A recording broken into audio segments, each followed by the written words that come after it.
You're watching STV 8 p.m. Balingo Newscast. We are broadcasting live from our headquarters here in Accra in the city of Douala. In our headlines, the Speaker of the National House of Assembly, Kavayege Jibril, has urged Cameroonians to remain calm and await results of the audit into the use of COVID-19 funds. He was speaking today as the June parliamentary session of the 2021 legislative year opened in the nation's capital, Yaoundé. The session, which had in attendance the Prime Minister and Head of Government Chief Dr. Joseph Diangoute, focused on health and security crisis plaguing the country, and also Cameroon passport to cost 110,000 francs from July 1, 2021. The announcement was made by Martin Balga, the Delegate General of National Security, and emphasized the process of production will be made faster than it was in the past. This and many more in a while. Ladies and gentlemen, you're watching the 8 p.m. Balingo Newscast on Spectrum Television. Thanks for joining us once more. We'll begin in the French language with you, Inès. Bonsoir. Bonsoir Catherine Koné, bonsoir à vous mesdames et messieurs et bienvenue. Comme annoncé en titre, la session parlementaire pour le compte du mois de juin 2021 s'est ouverte ce jour à Yaoundé. C'est parti pour 30 jours de travaux marqués par des crises sanitaires et sécuritaires au centre des préoccupations des parlementaires. Olivier Bouzique. Dans les précédentes sessions, cette deuxième session de l'année législative 2020-2021 se tiendra dans un contexte marqué par les crises sanitaires et sécuritaires qui secouent le pays. S'agissant de la pandémie mortelle du Covid-19, le chef de l'État a tout récemment signé une ordonnance portant modification de la loi de finances suite à l'impact de la crise sur le budget de l'État. Une ordonnance qui arrive au moment où la gestion des finances publiques est mise à rude épreuve avec l'affaire Covid-Gate qui a sorti l'épervier de son sommeil. Une affaire suivie de près au Parlement. Le président de la Chambre basse espère que justice sera rendue. Je voudrais vous prier les compatriotes, de bien vouloir attendre les conclusions des investigations. N'allons pas vite en besoin. Évitons tous les charges à travers les médias et autres réseaux sociaux, au risque d'exposer certains citoyens à la verdict populaire. Restons sereins. S'agissant de la crise sécuritaire, les débordements enregistrés dans le nord-ouest et le sud-ouest demeurent l'une des plus grandes préoccupations au Parlement. Certainement, le débat tant attendu sur la question sera enfin ouvert au cours de cette session. En attendant, le président de l'Auguste Chambre invite le ministre de l'administration territoriale à traquer et saisir les 7000 armes de petits calibres répertoriées qui sont en circulation. Une régulation rigoureuse de ce secteur devrait contribuer à la résolution de la crise, pense-t-il, en saluant la pétition controversée d'une soixantaine de parlementaires dont l'honorable Joshua aussi a adressé au mois d'avril au Parlement américain. Cette lettre constitue un document historique, un véritable camouflet pour les détracteurs et les pourfendeurs de la République. Ces professionnels de la désinformation trouveront désormais les honorables députés de leur chemin. Le Parlement des enfants, les questions foncières, la problématique de l'accès à l'eau et l'électricité, des sujets qui meubleront cette session qui se tiendra sans la vice-présidente de l'Assemblée nationale et 6 autres députés qui ont tout récemment rangé leur écharpe. Une minute de silence leur a été réservée pour le repos éternel de leurs âmes. Au Cameroun, le prix du passeport passe à la hausse. Il passe de 75 000 francs CFA à 110 000 francs CFA. C'est une ordonnance modifiant la loi de finances de 2011 signée le 7 juin dernier par le président de la République du Cameroun. À la délégation générale de la Sûreté nationale, on indique que ce coût se justifie par la mise en service du système de production des nouveaux passeports biométriques dès le 1er juillet 2021. 48 heures, c'est le temps que devra durer la délivrance de cette pièce d'identification. Le secrétaire général de la DGSN a donné ce jour un point de presse à Yaoundé. Mireille Siabji. Le passeport biométrique camerounais sera fabriqué dans un délai de 48 heures à compter du dépôt physique des dossiers. C'est la promesse que fait la délégation générale à la Sûreté nationale qui entend moderniser et sécuriser davantage le dit document et toute la chaîne de production. Mais cela aura un coût, car dès le 1er juillet 2021, le prix du nouveau passeport passe de 75 000 à 110 000 francs CFA, soit une augmentation d'environ 35 000 francs CFA. Voici ce que garantissent ces innovations. Il s'agit, pour ne citer que celle-là, de la mise en place d'un module de préenregistrement en ligne combiné avec un système de paiement électronique, la production des passeports avec la page de données en polycarbonate, qui est la technologie la plus récente en matière de documents de voyage, la personnalisation des images à travers la gravure au laser, la reconfiguration de divers aspects liés au design des passeports, l'intégration de nouveaux éléments de sécurité conformes aux normes internationales en vigueur, la possibilité d'interfacer le nouveau système avec d'autres applications informatiques de l'État. Extrait. Ce qui ne changera pas, c'est la durée du passeport qui reste de 5 ans, le nombre de pages ainsi que les pièces habituellement requises. Le nouveau système a une capacité de production journalière de 1500 passeports minimum et 2200 en mode optimal. Cependant, pour ce qui est du mode de pré-enrôlement, tout sera informatisé. Il consistera à partir de votre téléphone Android ou dans un cybercafé en l'ouverture en ligne du dossier de demande de passeport à travers le site internet de la DGSN dédié à cet effet. Le paiement électronique par mobile money ou par carte de crédit des frais de délivrance du passeport, la prise de rendez-vous en ligne pour l'enrôlement. Puis l'enrôlement dans un centre choisi par le demandeur, donc dans un commissariat immigration de votre choix. La délégation générale à la Sûreté nationale indique que toute demande ne faisant pas l'objet d'un rejet sera traitée et le document est relatif produit en 48 heures après enrôlement. En cas de rejet, un mail et un SMS précisant les motifs et la conduite à tenir seront envoyés instantanément aux demandeurs, aux adresses électroniques et numéros de téléphone renseignés pendant le pré-enrôlement. En ce qui concerne l'arrêt du système actuel, il faut dire que dans la perspective de la mise en service du nouveau système de délivrance des passeports biométriques du Cameroun, les commissariats à l'immigration devront arrêter les enrôlements le 23 juin 2021, tandis que leur arrêt est prévu le 15 juin 2021 dans les représentations diplomatiques du Cameroun à l'étranger, compte tenu des délais d'acheminement des dossiers reçus et de leur traitement dans l'actuel système. Il n'y aura donc pas d'interruption du service de délivrance des passeports avant cette date. Rappelons que c'est le consortium INCM Augentique qui est chargé de la mise en place de ce nouveau système biométrique pour le Cameroun. Le contrat a été signé le 17 mars 2020 avec la délégation générale à la Sûreté nationale sur autorisation du président de la République. Un contrat de type Build Operate Transfer qui devra être exploité pendant 10 ans avant d'être transféré à l'État du Cameroun. Situation dans les régions du nord-ouest et du sud-est, les États-Unis d'Amérique se disent préoccupés. Conséquence, le pays de Joe Biden entend restreindre la délivrance des visas pour les personnes soupçonnées d'attiser les flammes dans ce conflit. Les détails dans ce reportage que signe la Reine Gonzeux.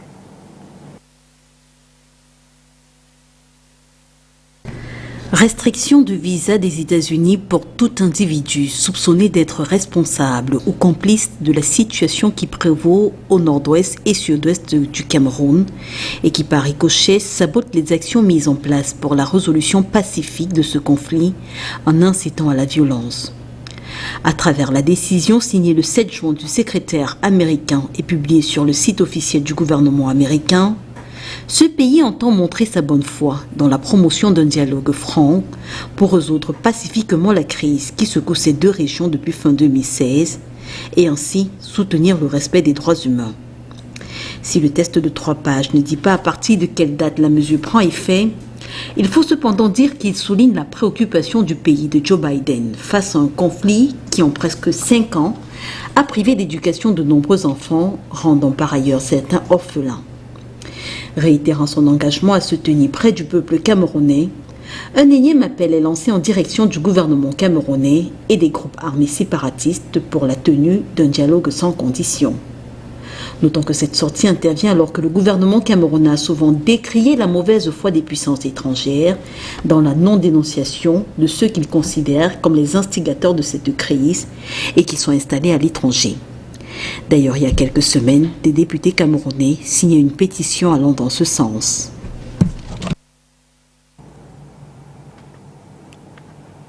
And now, 4 members of Stand Up for Cameroon, notably Etienne Sama, Tele Membu, Mira Angong, and Musa Bello, are to appear for the third hearing before the Douala Military Court tomorrow, Wednesday, June 9, 2021.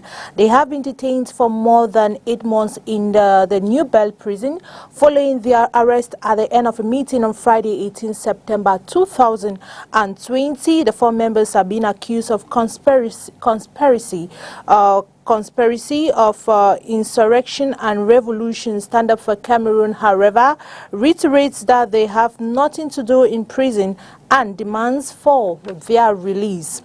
And now the Human Rights Watch has condemned the unjust arrest of lawyer Amungwa Tani Nicodemus on May 31 in Yaoundé, requesting his immediate release as the act they accuse him of is not considered a crime. Details with Oni Ladonet. The arrest of lawyer Amungwa Tani Nicodemus on May 31, 2021 at the Groupement Territorial de la Gendarmerie in Yaoundé, political capital of Cameroon, has been criticized by the Human Rights Watch, calling it unjust. In a report published on Monday, June 7, 2021 by Ilaria Allegrosi, senior Central Africa researcher, the Human Rights Organization is requesting the immediate release of the lawyer. Lawyer Amungwa Tani was arrested after he filed a complaint claiming Cameroon's criminal procedure had been breached in his client's case. The gendarmes on duty had seized his phone without a warrant, claiming Amungwa Nicodemus had taken photographs of the facility. In order to prove their claim, his phone was looked through, and upon which they stumbled on photographs of the Anglophone crisis. That then led to his arrest. This, according to Human Rights Watch, is not a crime and cannot in no way incite terrorism. While calling on government to ensure his immediate release, respecting both his due process rights and his role and privileges as a lawyer. It is worthy to note that Amungwa Tani Nicodemus is a member of the Cameroon Bar Association and is also one of the lawyers representing Sissekou Julius Ayuk Tabe, one of the jailed leader of the Cameroonian separatist group. All efforts made by fellow colleagues to release the lawyer has proven futile till date. Un engin de chantier a perdu ses freins au lieu du carrefour des immeubles dans le 5e arrondissement de Douala. Dans sa course folle, il a écrasé des motos et broyé un bensikineur qui dormait sur sa moto. Le conducteur de l'engin lourd ayant pris la clé des champs après l'accident mortel, les collègues et frères de la victime ont envahi le dit carrefour de Douala, mettant le feu à l'engin au centre de l'incident. Le sous-préfet de l'arrondissement de Douala 5e a fait une descente sur ce site, mais difficile de calmer la foule en colère. Les forces de l'ordre sont donc intervenues. Toujours en société, encore un cambriolage dans un bâtiment administratif de la capitale politique du Cameroun, Yaoundé. La direction générale des impôts a été visitée aux premières heures de ce 8 juin 2021 par des personnes inconnues et non identifiées. Une vingtaine de bureaux ont été saccagés, de l'argent et des documents emportés. Les éléments des forces de l'ordre ont aussitôt ouvert une enquête. Olivier Boussique. Dans cette vidéo amateur abondamment partagée sur les réseaux sociaux ce matin du 8 juin, une employée de la Direction générale des impôts constate ce qui reste d'une dizaine de bureaux après le passage d'un groupe de cambrioleurs nuitamment. Oh Dieu! Le bureau de M. Faucha. Tout était cassé, tout. Comment les sont cassés? Mon Dieu!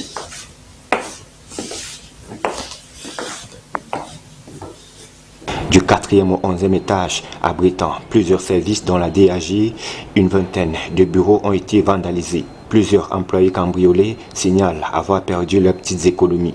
Des documents importants sont également portés disparus. Le service a momentanément été suspendu par les forces de l'ordre. Au moment où nous enregistrons cet élément, le bâtiment neuf de la DGI, tout récemment inauguré par le Premier ministre Joseph Dion-Ngouti, est pris d'assaut par des dizaines de policiers et gendarmes qui effectuent les premiers constats, également les premiers prélèvements dans le cadre de l'enquête qui a été ouverte suite au cambriolage survenu ici dans la nuit du 7 au 8 juin 2021. Pas de communication jusqu'à présent de la DGI sur l'incident. Seuls les enquêteurs et les employés de l'entreprise sont autorisés à accéder au bâtiment. Certains employés contactés déplorent sous cap une indélicatesse observée ces derniers temps dans le management de la sécurité de ce bâtiment. Ils revendiquent le renforcement de la sécurité policière à la DGI, située pourtant à cheval entre deux commissariats. C'est le deuxième cambriolage d'un bâtiment administratif enregistré en l'espace de 3 semaines après celui survenu au contrôle supérieur de l'État où des ordinateurs et autres serveurs contenant des fichiers sensibles liés au Covid-Gate avaient été emportés. Inmates of the Newberg Central Prison in Douala have been presented to the press today, June 8, 2021, by the Douala 1 and National Gendarmerie. Details in the following report with Krista Asek-Swele. The Douala 1 National Gendarmerie, under the command of Commander Cyril Babila Lancho, squadron leader, have presented to the press 3 suspected outlaws accused of title usurpation of some senior officials of the government and others. Les faits ne remontent pas d'aujourd'hui. La première fois que nous avons été interpellés, c'est le 8 février par monsieur le préfet du département du Vouri, de ce que un individu utilisait son titre pour arnaquer les personnalités, notamment les membres du gouvernement et certaines autorités de la ville de Douala. Il nous a transmis le numéro qui appelait ces autorités. Nous avons donc fait le listing et après exploitation, l'individu était localisé à la prison centrale de Douala. Aidé par certains gardiens de prison, nous avons pu tomber sur l'infortuné qui n'est autre que M. Bondio Samuel. Il a été menaçant au départ, comme il a fait tout à l'heure, mais après il a fini par reconnaître les faits. De la puce que nous avions, du listing que nous avons fait, il avait extorqué de l'argent, il avait réussi à extorquer de l'argent à certaines personnalités qu'il a fini par reconnaître. Il a appelé notamment le ministre Jules Dorène Dongo, il a appelé le ministre Ketia Koutes, il a appelé le ministre Victor Ngod, mais il n'a pas pu leur extorquer de l'argent. Par contre, il a réussi à extorquer de l'argent au directeur général de Simencam, 300 000 francs, au directeur général du chantier naval, 100 000 francs, au chef secteur douane, 500 000 francs, au DGA de Maxi, 150 000 francs. Le 14 mai 2021, nous avons été saisis par notre hiérarchie de la portion centrale, c'est-à-dire à Yaoundé, de ce qu'un individu localisé à la prison centrale de Newberg utilisait le titre ou la fonction de M. le CED et de son particulier pour arnaquer les chefs d'unité. Et une fois que nous avons déjà un monsieur qui était repéré, c'est-à-dire M. Samuel Bonjo, nous sommes allés l'extraire de la prison. L'exploitation de son téléphone a permis de recouper certaines informations, notamment le numéro qui avait appelé les chefs d'unité se trouvait dans sa puce. Mais après, c'est avéré que c'est le sergent-chef, le maître principal, Mekinda, qui était à l'origine de ces arnaques et il est passé aux aveux. Donc notamment c'est lui, en complicité avec Bondio Samuel et Maï, l'autre individu, qui sont tous détenus à la prison centrale, qui sont des complices. Mais l'auteur des faits, c'est le premier maître, Mekinda, militaire revoqué en 2007, qui maîtrise l'annuaire téléphonique de tous les chefs d'unité. Il vous appelle, il vous fait miroiter les nominations et il vous demande de l'argent. 2 out of these 3 hoodlums have refuted these allegations, claiming they know nothing about what they are being accused of. Les faits que je nie, ça veut dire quoi? Des gens commettent des délits et c'est les autres qui viennent répondre. Et je demande que la personne qui a dû commettre cette infraction puisse être interpellée, pas moi. Pour chose d'une usurpation de fonction, un membre du gouvernement, il n'y a même pas de plaignant pour qu'on qualifie cette escroquerie. Alors, interroger la personne qui a commis cette infraction-là, ce n'est pas moi. Dans la prison centrale, voilà 2 ans. que je ne sais pas ce qui se passe. Moi, je suis un tisseur de sacs en pelle à la prison centrale de New-Bel. Bon, j'ai un colocataire qui a passé la commande de sacs et de babouches chez moi. J'avais une puce Orange Money qu'on a coupé la ligne, que je ne pouvais plus accéder à l'appel, mais je pouvais recevoir les appels. Cette puce me servait seulement pour recevoir si on m'envoie quelque chose dans Orange Money. Donc j'ai retiré cette puce puisque mon téléphone tenait une seule puce. J'ai retiré cette puce de mon téléphone, j'ai mis dans mon sac d'habits. Au moment où ce monsieur voulait me faire la transaction d'argent, que sa femme devait faire la transaction d'argent, il m'a demandé cette puce que je dois lui donner ce numéro pour qu'il m'envoie cet argent. Je lui ai dit que je n'avais pas cette puce dans mon téléphone. J'ai retiré cette puce dans mon sac, je lui ai donné. Il a mis dans son téléphone pour que sa femme doit envoyer cet argent. On retrouve donc mon numéro de téléphone dans son téléphone. Et dans ce numéro de téléphone, il y a mon compte WhatsApp. C'est par là où on trouve ma photo. On m'interpelle depuis vendredi que je suis ici. On m'amène ici là pour rien, que je ne connais rien. On vient me présenter devant le public, devant... While the third suspect, a revoked Sergeant-Chief of the Army, accepts these claims and begs for forgiveness. Je suis un ancien sergent-chef d'armée qui a été révoqué. Et je me retrouve dans la rue. Après autant de missions à Bakassi et Ogre. Alors il m'est arrivé d'avoir une pensée. Comment faire pour t'en sortir? Mettre les pieds sur la terre, étant donné que tu as des enfants et des femmes. Moi, je reconnais ce que j'ai fait par la grâce de Dieu. J'ai demandé sincèrement pardon. J'ai escroqué les gens. Oui, j'ai escroqué un personnel militaire parce que moi j'étais militaire, donc je savais comment y passer. Tout ce que je veux dire, j'ai demandé pardon, c'est tout. These miscreants, already inmates of the New Bell Central Prison, will be deferred to answer for these new charges of title spoofing and swindling. However, the Gendarmerie Commander Cyril Babila Lancho calls on the entire population to stay woke and be vigilant with unknown callers who call making unrealistic promises. Code-Barre 617 au gage des produits Made in Cameroun, un séminaire sur la nécessité de cet outil pour l'enregistrement des produits camerounais a eu lieu ce jour à la Chambre des commerces ici même à Douala. Il est question de sensibiliser, éduquer les opérateurs économiques à l'utilisation, à l'adoption d'un code-barre authentique. Oriane Donquin. Digitalisation et par ricochet l'ouverture au monde, il est plus que jamais important d'être compétitif. On est dans une compétition énorme, par exemple avec la zone Sélécaf qui s'ouvre. Et j'ai envie de dire, c'est un signal d'alerte à nos autorités de pouvoir préparer vraiment nos opérateurs économiques à répondre à cette demande. Parce qu'un produit qui arrive avec un packaging, aussi beau qu'il soit, sans un code barre conforme, vous et moi, on va se méfier. On scanne un code barre, on a l'image d'un produit asiatique ou qui ne lit pas, qui n'est pas conforme. Donc on est vraiment dans ce combat-là de vraiment faire la conquête déjà de la sous-région à travers le code barre 617 et puis de l'autre côté aller plus loin. Donc, un séminaire sur la nécessité d'un code barre pour l'enregistrement des produits Made in Cameroun a eu lieu ce 8 juin 2021 à la Chambre de commerce, d'industrie, des mines et de l'artisanat ici à Douala. L'objet de cette formation, c'est la sensibilisation des opérateurs économiques dans l'utilisation du code barre authentique et conforme. Quand on parle d'authenticité et de conformité, il s'agit d'un code barre qui est capable d'apporter une traçabilité derrière son produit. Si vous avez un code barre qui n'est pas capable de renvoyer les informations sur le parent qui est le producteur et sur le fils qui est le produit, ce n'est pas un code barre authentique. C'est juste un code barre juste pour utiliser comme ça. Et surtout 617, parce que 617 c'est le gage du Made in Cameroun dans la promotion des produits faits au Cameroun. Un code barre authentique garantit une identification unique et internationale des produits. Tout le monde créait ses standards au niveau de son entreprise ou au niveau, par exemple, du pays.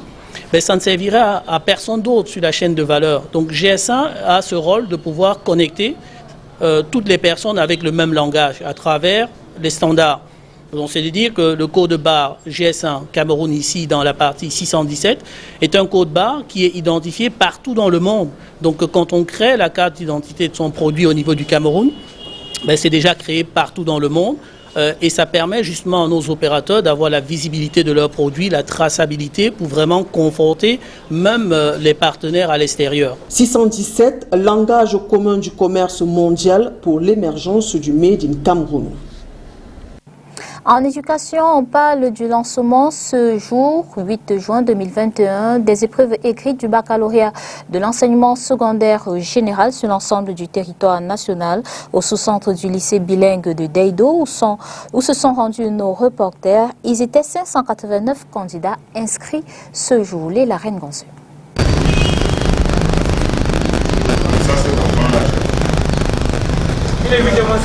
Après sensiblement 9 mois d'apprentissage, voici venu le moment de produire le rendu pour les élèves des classes de terminale.